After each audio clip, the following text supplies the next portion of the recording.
Esteğim dersen belekti, elirip jürüp deydetti, İzdep jürüp elimden. Tapmadım sizdeyse ketti. Sen bir gülsün şaktağın, ben bir bulbul baktağın. Muңun aytı bulbul kuş, muңayım güldüm aktadı. Suykayıp yüzün supsulu, silgün canım uşul bu. Ketmeysiz takır oyumdan, buzdun mustattu uykumdu.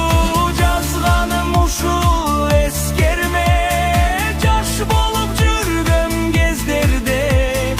Окуп өзүң жүрөрсүң эсиңе түшкөн кездерде.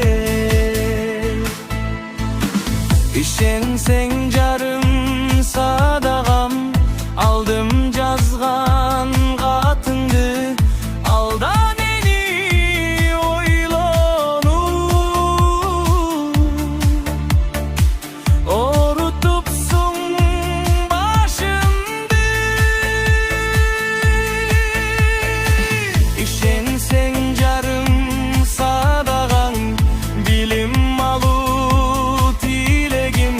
Ошондуктан бер байла,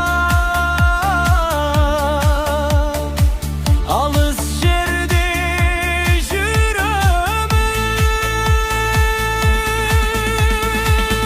Маданият турмуштун өтө сонун жагында, илгерилеп кол созуп окуй турган чагымда. Көп көрдүм көлдүн кыласын, көкөлүп учатылачын.